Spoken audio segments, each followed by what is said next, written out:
감사원금 박상봉 집사 임실권사 늦게 올라왔어요. 하나님 다 아신 줄로 믿습니다. 여러분, 이번 고난주간 특별 기도회 하면서 우리가 십자가와 나 이런 주제라고 말씀드렸어요. 우리가 작년에는 예수께서 낙이 타시고 예루살렘 성에 들어가셔서 성전을 깨끗하게 하시고 또 그리고 이제 무화과 나무를 저주하시기도 하시고 또 과부의 그 헌금을 칭찬도 하시며 이런 또 빌라도의 그런 이야기, 이렇게 예수께서 해오셨던 한 주간 당하셨던 행적을 따라서 우리가 작년에 고난주간에 특별 기도를 했었거든요. 여러분 잊어버릴 만하면 또 하겠습니다. 한 몇 년 뒤에. 이번에는 어떻게 했어요? 나와 십자가. 그래서 예수께서 십자가 지시고 부활하실 때에 그 곁에 있던 사람들이 있었어요. 그 곁에 있던 사람들이 어떤 은혜를 받았고 또 그 곁에 있던 사람들이 혹시 나는 아닐까 이렇게 생각하면서 우리의 믿음을 점검하고 은혜 받고 있어요. 첫 번째 날 우리가 월요일 날은 어떤 말씀 나눴냐면 옥합을 깨트린 여인, 기억나시죠? 옥합을 깨트린 여인과 십자가 그랬습니다. 그래서 이 여인이 옥합을 깨트리는 믿음이 있었고 또 우리가 그 믿음을 달라고 우리가 기도를 했고요. 그리고 생각해 보니까 예수님의 십자가는 옥합인 거예요. 예수님의 십자가라고 하는 것은 예수님이 몸을 깨뜨리신 거기 때문에 그 어떤 것보다 귀한 옥합을 우리에게 깨뜨려 향유 부어주셨다, 보혈 흘려주셨다. 우리가 월요일 날 말씀을 나누었고요. 어제는 제목이 뭐였어요? 베드로와 나. 그랬죠? 베드로와 나. 그래서 이 베드로를 통해서 우리 자신을 발견했어요. 베드로가 신앙에 열심도 있었고 믿음도 있었어요. 그러니까 수제자가 됐죠. 그런데 베드로만큼 또한 잘 넘어지고 잘 시험받은 사람도 없었다는 거죠. 특별히 마지막에 베드로는 예수님을 3번이나 모른다고 부인하는 엄청난 죄를 졌잖아요. 그런데 예수께서 그 베드로를 살리시고 회복시켜 주셨는데 우리가 어제 본 건 뭐예요? 베드로가 왜 실패했는가? 신앙적인 이유, 말씀 기억하지 못해서 또 이제 겟세마네 동산에서 기도하지 않고 잠자서 이런 여러 가지 우리가 신앙적인 이유를 발견할 수가 있겠지만 한번 우리가 심리학적으로 우리가 어제 잠깐 본 거예요. 베드로의 성격 크게 문제가 아니었나. 그래서 베드로의 성격이 어떤 문제였냐면 자기 열등감이 있었고 비교를 잘했어요. 자꾸 다른 사람을 끌고 갔어요. 그건 왜 그러냐면 다른 사람이 나를 보는 시선에 민감한 사람이었어요. 다른 사람이 나를 어떻게 보는가, 거기에 따라서 내 마음이 오르락내리락하고 다른 사람이 보는 그런 시선에 내 스스로 한계를 정했던 그런 베드로였다는 거예요. 그런데 베드로가 어떻게 변화되었습니까? 다른 사람이 자기를 보는 시선이 아니라 예수님이 나를 보는 시선으로 그가 마음을 둘 때 그가 변화된 거예요. 예수님은 베드로에게 보자마자 그 천방지축 정말로 갈릴리의 호숫가와 같은 그런 언제 폭풍이 있을지 모르는 정말 가슴에 무슨 큰 뭐가 있는 그런 사람과 같은 베드로를 보시면서 뭐라고 하셨습니까? 너는 이제 시몬이 아니라 베드로다. 베드로는 반석이라는 뜻이잖아요. 전혀 반석과 같이 안정된 그리고 묵직한 그런 성격의 소유자가 아니었는데 주님께서는 베드로를 처음부터 시몬을 베드로라고 바꿔주신 거예요. 그리고 여러분 또 마지막에 베드로가 예수님을 3번 모른다고 부인했죠. 우리는 베드로를 볼 때 뭐라고 해요? 예수님을 3번 부인한 사람, 예수님을 3번이나 모른다고 한 사람, 이렇게 기억해요. 평생 그렇게 기억하죠. 근데 예수님은 아마 천국에서 뭐라고 기억하실 것 같다고요? 3번 나를 사랑한다고 고백한 사람. 그렇게 예수님은 베드로를 보신다는 거예요. 그래서 우리가 여러분 항상 마음은 원유로 돼 육신이 약하잖아요. 내 마음이 문제거든요. 내 마음이 항상 뭔가 이렇게 좀 묶인 마음. 그래서 여러분 어제 제가 충청도 예산 사투리로 우리 승질을 바꿔야 된다 그랬잖아요. 성격, 여러분 성격이라고 하는데 저희 동네는 승질이라고 그래요. 그래서 승질을 바꿔야 된다. 이걸 변화되지 않으면 안 된다는 거예요. 그런데 제가 그 말했더니 저희 사모가 그러더라고요. 당신은 같은 예산 출신이면서 왜 예산 사투리를 모르냐는 거예요. 그래서 왜? 그랬더니 승질이 아니래요. 승질이 아니면 뭔데? 그랬더니 승질빼기래요. 승질빼기를 고쳐야 돼요. 이건 여러분 집사님도 고쳐야 되고 목사도 성질병이 고쳐야 되는 거예요. 이 성질병이를 못 고치면 은혜가 와도 믿음이 들어와도 이거 다 날려보내요. 그래서 여러분, 우리가 이번 고난 주간 동안에 어쩌면 가장 바꾸기 어려운 게 이 성질인 것 같아요. 그런데 십자가 앞에 내 성격을 내려놓고 하나님 이 성격이 믿음을 세워나가고 복을 받을 만한 성격으로 바뀌어지기 원합니다. 그러려면 내가 결심도 하고 기도해야 되지만, 주여, 오늘부터 사람들의 시선에 내가 묶이지 말고 예수님이 나를 어떻게 바라보시는가에 대해서 더 많은 관심을 갖고 살게 하옵소서. 우리가 여러분 어제 그런 말씀을 나누었어요. 기억나시죠? 자, 오늘은 바라바와 십자가, 이런 제목입니다. 영국 역사를 보게 되면 크로멜이 통치하던 시대가 있었어요. 그런데 그때에 한 병사가 죄를 지어서 사형 선고를 받았다고 해요. 그래서 교회 옆에서 이 광장에서 사형을 집행할 예정인데 저녁 종이 울릴 때에 사형을 집행하기로 했답니다. 그런데 이 병사에게는 사랑하는 여인이 있었대요. 그 여인이 크로멜 장군을 찾아가서 말했답니다. 제발 사랑하는 내 남자의 목숨만은 살려달라고 했대요. 그랬더니 크로멜 장군이, 당신의 사정은 참 들어보니 딱하지만 그러나 정해진 법을 아무도 어길 수 없습니다. 나라도 죄를 지면 벌을 받는 겁니다 라고 하면서 어쩔 수 없다는 말을 들었어요. 이제 어쩔 수 없이 사형을 이제 집행하게 되었습니다.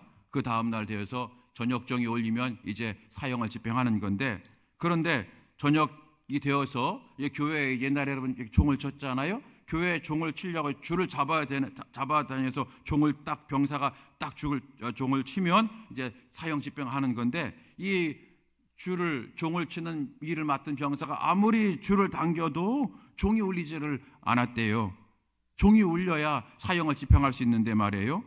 이상히 여겨서 종탑 위로 올라가 보았더니 그 여인이, 병사의 그 사랑하는 여인이 그 종을 끌어안고 피투성이가 되어서 죽어 있었다는 거예요. 그 여인은 사랑하는 사람을 살리기 위해서 그 종이 움직이지 않도록 꽉 붙잡고 있었던 거죠. 그러다가 피투성이가 될 때까지 붙잡고 있었고 결국은 거기서 죽은 거죠. 사랑하는 사람 살리기 위해서 종을 끌어안고 종이 울리지 않게 막은 거잖아요. 이제 그 이야기를 들은 크로멜이 이 병사 대신 사랑하는 여인이 죽었으니 사형 집행은 마무리된 거다 하면서 이 병사를 살려 주었다는 이야기가 있습니다. 예수님의 십자가, 이런 거 아닐까요? 선지자 이사야는 이사야서 53장 4, 5절에서 이렇게 말합니다. 제가 세 번역으로 여러분에게 읽어드립니다. 그는 실로 우리가 받아야 할 고통을 대신 받고 우리가 겪어야 할 슬픔을 대신 겪었다. 그러나 우리는 그가 징벌받아 하나님께 맞으며 고난받는다고 생각하였다. 그러나 그가 찔린 것은 우리의 허물 때문이고 그가 상처받은 것은 우리의 약함 때문이다. 그가 징계받음으로써 우리가 평화를 누리고 그가 매를 맞음으로써 우리의 병이 나았다. 우리는 모두 양처럼 길을 잃고 각각 제 갈 길로 흩어졌으나 주님께서는 우리의 모든 죄악을 그에게 지우셨다. 할렐루야. 여러분, 우리를 위하여 십자가 지신 우리 예수님, 그 고난과 그 희생과 그 헌신으로 우리가 살아났음을 우리가 다 알고 믿기에 우리가 오늘 이 밤에도 여러분 고난주간 특별기도회로 모여서 예수님의 은혜를 찬양하고 감사하고, 그리고 우리도 예수님을 따라서 십자가를 지는 삶을 살기 원합니다. 믿음을 주옵소서, 여러분 사랑을 주옵소서, 그렇게 기도하고 찬양하고 있는 것 아니겠습니까? 그런데 예수님이 십자가에서 죽으시는 날, 그날에 참으로 이상한 일이 성경에는 일어났어요. 어떤 일이냐면 죽어야 될 사람이 살게 된 사건이 일어났습니다. 창세기 말씀 보게 되면요, 아담과 하와가 선악과를 먹었어요. 그리고 부끄러워 나무 뒤에 숨었습니다. 하나님께서 선악과를 먹으면 정령 죽으리라 말씀하셨어요. 그런데 하나님께서 아담과 하와를 죽이지 아니하시고 한 동물을 잡아서 죽이셨어요. 그리고 그 동물의 가죽으로 그들의 벌거벗은 수치를 덮어 주셨습니다. 먹으면 죽으리라 하셨지만 그들이 아담과 하와가 살아났어요. 그 이유는 그들 대신 한 동물이 죽었기 때문입니다. 대가를 지불했기 때문입니다. 아브라함이 모리아 산에서 아들 이삭을 바치려고 했을 때에 하나님께서 이삭 대신에 숯불 속에 있었던 순양을 준비해 두셨어요. 순양을 대신 제물로 드리라 했어요. 결국에는 숫양이 죽고 이삭은 살아나게 된 거죠. 이삭 대신 대가가 지불된 겁니다. 애굽에서 종살이하던 이스라엘 백성들, 이 백성들 하나님이 구원하실 때 어떻게 하셨어요? 어린 양을 잡아서 그 피를 어디에 바르라? 문설주에 바르라. 그러면 그 문설주에 양의 피가 바른 것을 보고 죽음의 사자가 왔다가 죽음의 재앙을 넘어가리라. 그래서 살리기 위해서 누군가는 죽어야 했던 거죠. 여러분, 그래서 이스라엘 백성들이 애굽에서 탈출할 때도 그들이 다 죽어야 되겠지만 죽지 않은 이유는 그들 대신 유월절 어린 양이 그들 대신에 죽고 그 피를 문설주에 발랐기 때문인 거예요. 여러분, 이런 것처럼 성경은 항상 죽어야 될 사람이 뭔가 대가를 지불받을 때에 살게 되는 것을 쭉 말씀하시면서 결국에는 이런 구약의 모든 말씀들이 이 신약의 예수님의 십자가 사건을 다 예표하고 있는 것으로 이렇게 소개되고 있습니다. 그런데 오늘 예수께서 십자가에 달려 죽으실 때에 기막힌 일이 재판받는 중에, 빌라도에게 재판받는 중에 일어났어요. 그게 여러분 누구 사건입니까? 바라바 사건이죠. 그래서 오늘 제목처럼 바라바, 이 바라바가 대신 살게 된 겁니다. 유대인들이 예수님을 이제 죽이기로 했어요. 그래서 이제 내란과 반란을 주도했다 덮어 씌우고 빌라도에게 고발합니다. 유대인과 대제사장들이 예수님이 너무 미운 거죠. 그래서 예수님을 죽이려고 했지만 법적으로 죽일 수가 없어요. 그때 죽일 수 있는 사람은 로마 법정에 가서 빌라도에게 사형 선고를 받아야만 죽일 수가 있어서 할 수 없이 그들이 죽이고 싶었지만 죽이지 못하고 이제 빌라도에게 끌고 간 겁니다. 그래서 가서 뭐라고 했냐면 이 사람이 예수님이 내란죄를 졌다, 로마의 반역죄를 졌다, 신성모독죄를 졌다, 이렇게 얘기를 합니다. 그런데 신성모독죄는 이 유대인들이 붙인 거잖아요. 스스로 하나님의 아들이라고 했으니까 신성모독이다. 그런데 빌라도한테 가서는 신성모독죄라고 해도 빌라도는 그게 이제 로마의 법에는 아무 해당이 안 되니까. 그래서 뭐라고 했냐면 이 사람이 자기가 스스로 왕이라고 했다. 왕은 로마 황제 한 분밖에 없는데, 그리고 왕은 빌라도 당신밖에 없는데 자기가 왕이라고 했다. 그러므로 이 사람은 로마에 대한 내란죄, 반란죄다. 이렇게 여러분 누명을 씌워서 이렇게 고발을 해버린 거예요. 여러분, 우리가 세상 살아가면서요 가장 해서는 안 될 게 누명 씌우는 것 같아요. 가장 해서는 안 될 게 여러분 다른 사람에게 누명을 씌우고요, 다른 사람을 모함하는 것, 이건 정말로 여러분 우리가 해서는 안 될 죄가 아닌가 생각되어집니다. 세상 사람들은 계속 그렇게 살지만 우리 그리스도인들이야말로, 우리 성도들은 절대로 여러분 그런 거에 우리가 여러분 휩쓸려서는 안 될 줄로 압니다. 그래서 여러분 갈라디아서 말씀 보게 되면 뭐라고 했냐면 수근수근하지 말라 그런 거예요. 수근수근하면서 여러분 칭찬하는 사람들이 봤어요?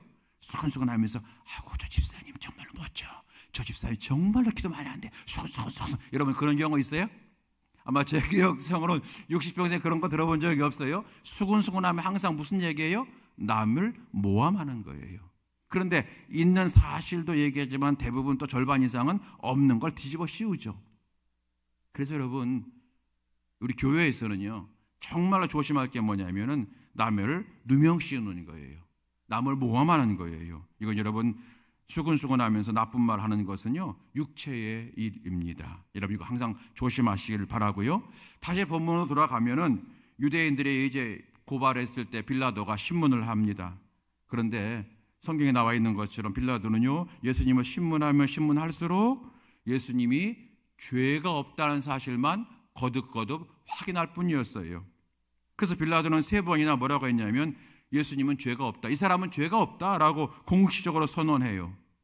그러면서 이제 죄가 없어서 내보내려고 했어요. 그중 하나가 오늘 14절 말씀인데 14절에 뭐라고 했냐면 빌라도가 이르되 어찌미냐 무슨 악한 일을 하였느냐. 그러니까 빌라도가 말하는 거예요. 도대체 너희들 왜 그러느냐. 이 예수라는 사람이 무슨 악한 일을 하였느냐. 내가 아무리 조사하고 내가 신문을 해봐도 이 사람은 그렇게 잘못한 게 없다, 악한 일을 한 것이 없다라고 말을 했던 거죠. 베드로는 예수님이 악한 일을 한 것, 또 신성모도 내란과 반란 주도자가 아님을 알고 있었던 거예요. 그런데 유대인들은 계속해서 아주 정말로 미친 사람처럼 광기 어린 요구를 하죠. 빨리 죽이라고, 십자가에 못 박으라고 얘기합니다. 빌라도는 딜레마에 빠진 거예요. 죄 없는 사람을 어떻게 죽일 수가 있어요? 그런데 빌라도에게 묘수가 떠올랐죠. 그건 뭐냐면 명절이 되면, 유대인에게는 명절, 유월절이 또 명절 하나잖아요. 그럼 명절이 되면 백성이 요구하는 죄수 한 명을 풀어주는 전례가 있었다. 성경이 나와 있죠. 그런 전통 관습이 있었던 거예요. 아마 요즘 우리식으로 말하면은 뭐라고 할 수 있을까요? 특별 사면제도 뭐 이런 거 있잖아요, 여러분. 그런 것 같아요. 특별 사면제도 같은 것이 그때 있었던 거예요. 그래서 빌라도가 잘 됐다. 그래서 이 유월절을 앞두고 있으니까 이 예수가 저들이 말하는 죄를 졌다고 하지만 내가 특별 사면해 주면 되겠지. 그러면서 이제 그렇게 하기로 합니다. 그러면서 빌라도가 두 사람을 앞에 내세워요. 누굽니까? 한 사람은 예수님이고 한 사람은 바라바예요. 둘 중에 누구를 석방시키면 되겠느냐라고 한 겁니다. 당연히 빌라도는 예수를 석방시키라고 할 줄 알았던 거예요. 왜냐하면 이 바라바는 밀란을 꾸민 사람이고, 밀란을 꾸미면서 살인을 몇 번이나 했고 몇 번 체포됐던 사람이에요. 이 바라바는 유대인들에게도 골칫덩이고 로마에게도 이건 정말로 위험한 인물이고요. 그리고 대제사장이나 이런 유대의 그런 브레인들에게도, 지도자들에게도 정말로 골칫덩이인 사람인 거예요. 아주 흉악한 사람이에요. 또 나와서 또 누구를 죽일지 모르는 거예요. 그래서 빌라도는 당연히 유대인들이 바라바가 아니라 예수를 놔달라고 하는, 풀어달라고 요청할 것을 당연히 그렇게 알고 있었던 거죠. 바라바는 정말로 흉악한 자였기 때문이에요. 그래서 빌라도는 당연히 예수를 놓아달라고 할 것을 예상했어요. 그래서 9절 말씀 이렇게 말합니다. 9절에 빌라도가 대답하여 이르되 너희는 내가 유대인의 왕을 너희에게 놓아주기 원하느냐. 무슨 말입니까? 전례대로 명절에 한 명을 이제 특별 사면하는 제도가 있음을 얘기한 다음에 너희들 내가 이 유대인의 왕이라고 하는 예수를 놓아주기를 원하지? 이렇게 말한 거예요. 그게 여러분 9절 말씀이에요. 너희들 이 예수를 놔달라고 할 거지 지금? 이 얘기를 빌라도가 이렇게 얘기한 거예요. 너희는 내가 유대인의 왕을 너희들에게 놓아주기를 원하느냐? 너 이거 원하지? 한 거예요. 그런데 유대인들이 어떻게 했습니까, 여러분? 바라바를 놓아주고 예수는 십자가에 못 박으시죠. 소리 치기 시작하잖아요. 이것은 대제사장과 그리고 유대 그런 지도자들이 무리를 충동질했다는 거예요. 11절 말씀. 그러나 대제사장이 무리를 충동하여 도리어 바라바를 놓아달라고 하게 하니, 충동했다. 무리를 충동하는 거예요. 여러분 아까 제가 말씀드리니까 이런 것 때문에 그런 거예요. 다른 사람에게 누명을 씌우는 거, 모함하는 거, 수근수근해서 여러분 그 사람 나쁜 말 하는 건 다 뭐예요? 충동질하는 거예요. 이거 여러분 굉장히 심각한 죄예요. 조심하셔야 돼요. 여러분 그런 입술을 가진 자는요 하나님의 복 못 받아요. 정확하게 아셔야 돼요. 여러분 아무리 기도를 많이 해도 여러분 그런 기도 하나님이 안 들어주시는 거예요. 다른 사람을 모함하고 다른 사람을 여러분 충동질하고, 그래서 여러분 누명 씌우는 거, 오늘 이 대제사장과 이 사람들처럼 여러분 무리를 충동질하는 거예요. 여러분 이거 조심하셔야 됩니다. 할렐루야. 정말 조심하셔야 돼요. 여러분 정말 조심하셔야 돼요.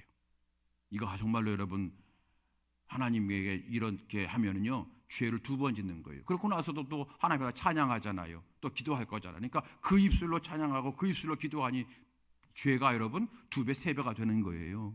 우리는 여러분 진실을 밝혀야 되겠지만 용서해주고, 그러죠? 사랑해주고, 그리고 한 번 더 기회주고, 예수님처럼, 그게 예수님을 닮아가는 것이고, 그런 마음을 가지고 기도할 때에 그 기도가 비록 유창하지 못하고 그 찬양이 비록 박자 다 놓치는 여러분 그런 찬양을 할지라도 최고의 찬양을 받으시고 그 어떤 방언보다 하나님께서는 기쁘시게 하는 방언이 되는 줄로 여러분 꼭 기억하시기를 바랍니다.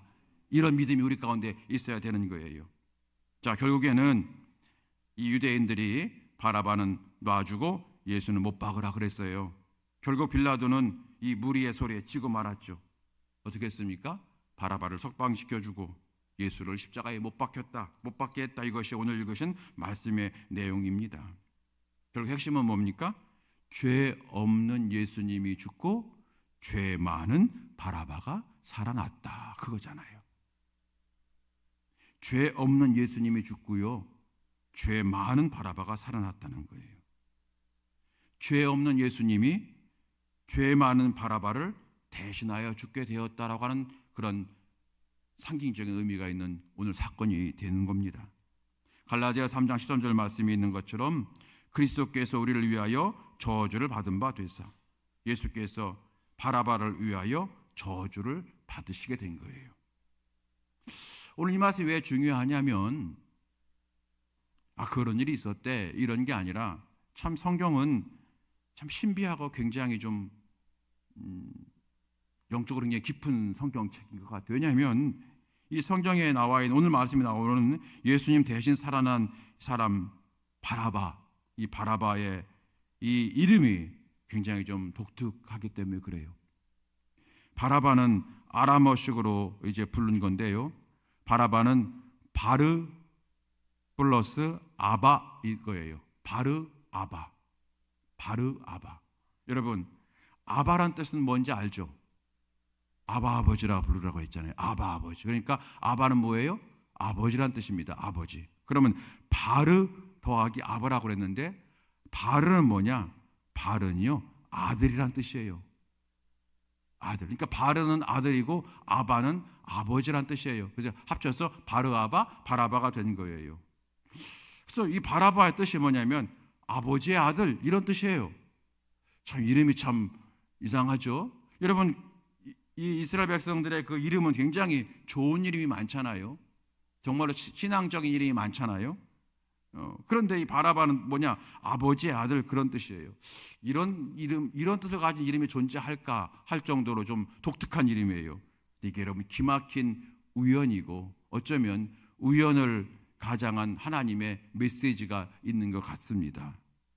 말하자면 바라바는 2000년 전에 예수님 당시에 살았던 사람이고 예수님 대신 이제 석방된 한 죄수였지만 동시에 이 바라바는 그 이름대로 한 아버지의 아들, 바라바의 아버지가 있었겠죠. 육신의 아버지, 그 아버지 아들이지만 또 한편으로는 하나님 아버지의 아들.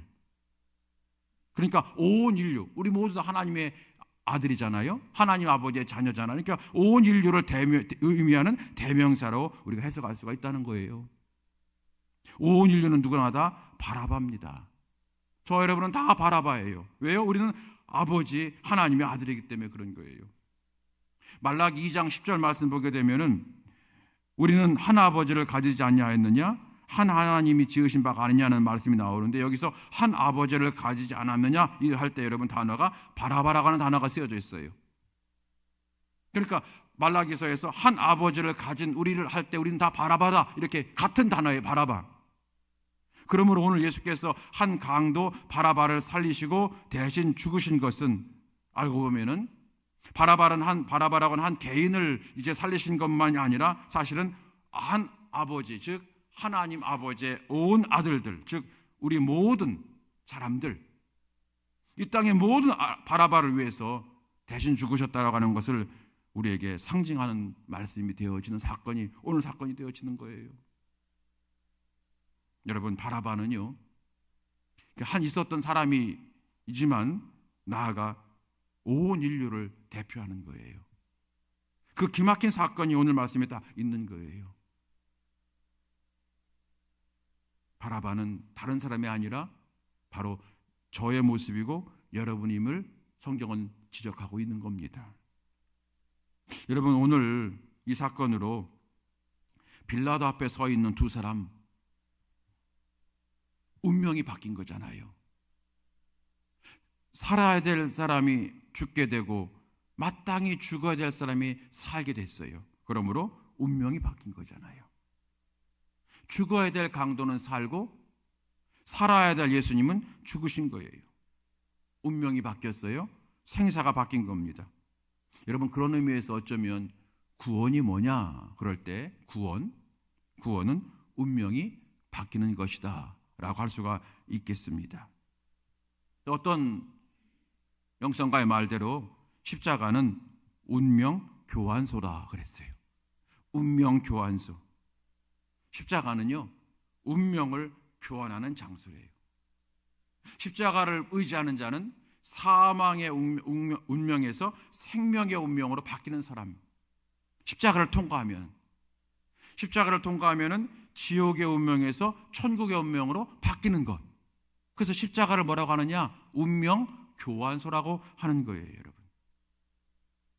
여러분 어떻습니까? 적절한 표현인 것 같습니까?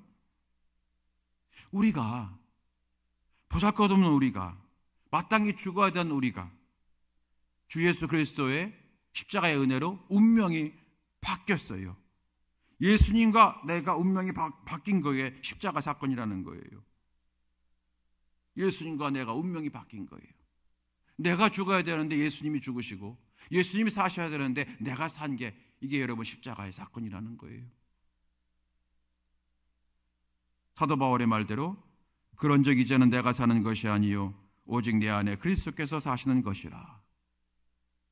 이제는 내가 사는 것이 아니라 예수께서 사시는 거라는 거. 예수님 생명으로 내가 살아가고 있다고 바울이 표현한 거고요. 또 베드로는 뭐라고 얘기했습니까? 그러나 너희는 택하신 족속이요 왕같은 제사장들이요 거룩한 나라요 그의 소유가 된 백성이니 너희가 전에는 백성이 아니던 이제는 하나님 백성이요 전에는 긍휼을 얻지 못하던 이제는 긍휼을 얻은 자니라. 베드로 말은 뭡니까? 마찬가지예요. 전에는 하나님 백성이 아니었는데 이제는 십자가 통해서 하나님 백성으로 운명이 바뀌었고, 전에는 긍휼을 얻지 못하는 자, 하나님께 사랑받지 못하고 하나님께 자비를 얻지 못하고 하나님께 불쌍히 여김받지 못하던 그런 자였는데 이제는 십자가를 통해서 언제나 자비와 긍휼을 얻는 자로 바뀌었다는 거예요. 표현만 다르게 할 뿐이죠. 여러분, 십자가는 운명 교환소와 같다. 저 십자가를 통해서 내 운명이 바뀐 거예요. 익히 알고 계시는 말씀이지만 다시 한번 여러분 정확하게 우리 가슴에 새겨졌으면 좋겠어요. 십자가를 바라볼 때마다, 이 십자가를 바라볼 때마다, 여러분 집에 있는 십자가를 바라볼 때마다, 여러분 차 안에 걸려있는 십자가 그 뭡니까? 그 목걸이 같은 걸 바라볼 때마다 이 십자가 때문에 내 운명이 바뀌었다. 내가 지옥의 운명에서 천국의 운명으로 바뀌었다. 사망에서 생명으로 바뀌었다.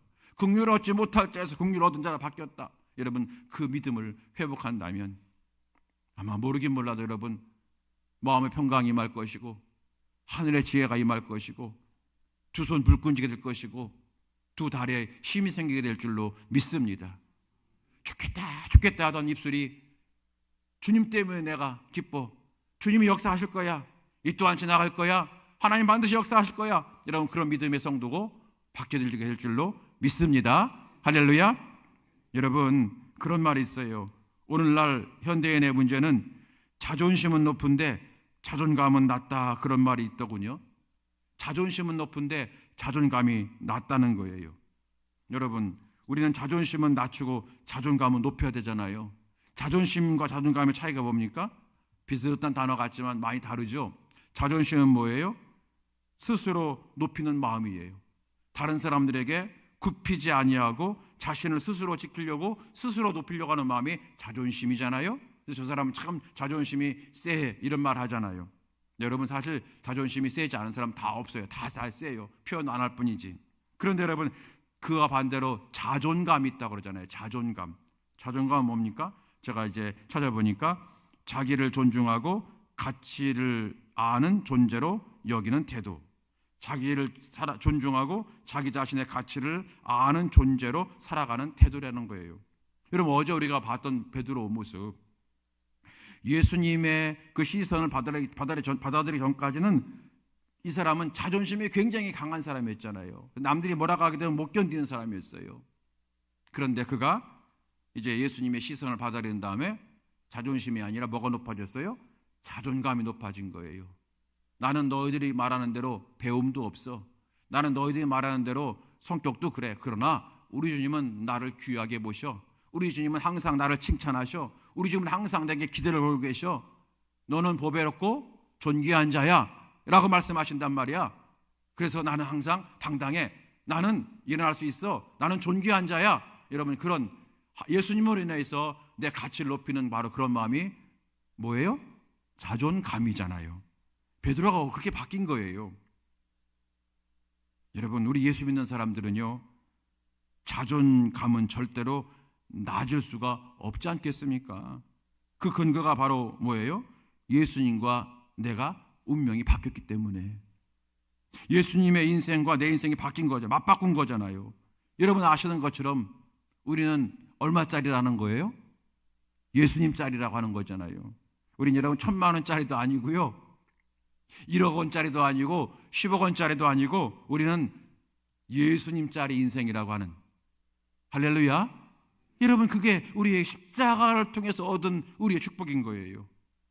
나를 살리고 하나님 아들이 대신 죽었는데, 여러분 그런 인생이에요. 하나님께서 나를 살리시기 위해서 독생자 예수를 죽이셨으니 우리가 하나님 앞에 어떤 존재냐고 하는 거예요. 그러므로 우리가 살면서 좀 힘들다고 해서 나 틀렸어, 내 인생 뭐 언제나 뭐 내 인생이 뭐 잘 될 턱이 있어, 내 인생은 아무것도 아니야, 이렇게 여러분 낙심할 필요가 없다는 거잖아요. 함부로 낙심하지 않겠습니다. 여러분, 저 이서중앙교회 김종필 감독이 항상 하는 말이 그거예요. 나는 함부로 낙심하지 않겠습니다. 나는 함부로 낙심하지 않겠다. 여러분, 나는 낙심하지 않겠습니다가 아니라 함부로라는 단어를 써요. 무슨 뜻입니까? 하나님 앞에서 함부로 낙심하지 않겠다는 거예요. 내가 하나님 앞에서 어떤 존재인데, 여러분 운명이 바뀌었다는 걸 다시 한번 기억하셔야만 됩니다. 저와 여러분은 사실 대단한 존재가 아닙니다. 우리가 집에 돈이 많다고 해서 대단한 존재가 되는 게 아니고요, 많이 배웠다고 대단한 존재가 되는 게 아니고, 많은 권력을 얻었다고 해서 대단한 존재가 되는 것이 아니지 않습니까? 나는 보잘것없는 존재이지만 예수님 안에서 십자가 때문에 내가 대단한 존재가 되었다. 여러분, 그 믿음을 오늘 회복하라고 주께서 말씀하시는 줄로 믿습니다. 예수 믿는다고 하는 것은 죽어서 천국 가는 것만 있는 것이 아니라 운명이 바뀌게 됨을 믿는 거예요. 예수님짜리 인생으로 살아가는 것이 십자가의 영성을 가진 자가 되는 줄로 믿습니다. 여러분 따라서 합시다. 나는 예수님짜리 인생입니다. 네, 오늘 이 메시지가 십자가에서 들려주시는 음성인 겁니다. 여러분 용기를 가지시기 바랍니다. 예수님짜리 인생답게 살아가는 우리 모두가 되어지게 되기를 주의 이름으로 축원합니다. 이것이 십자가를 지신 예수께서 우리에게 원하시는 많은 소원 중에 하나라고 저는 믿습니다. 오늘 이 믿음을 회복하시고 그리고 예수님짜리 인생답게 살아가는 우리 모두가 다 될 수 있게 되기를 주의 이름으로 축원합니다. 우리 시간에 찬양하시겠습니다. 우리의 운명을 바꿔주신 예수님의 높으신 사랑을 찬양하고, 그리고 찬양하면서 내가 예수님짜리 인생으로 살아가겠다고 결단하는 이 찬양이 되어지길 바랍니다. 우리 함께 찬양하시겠습니다.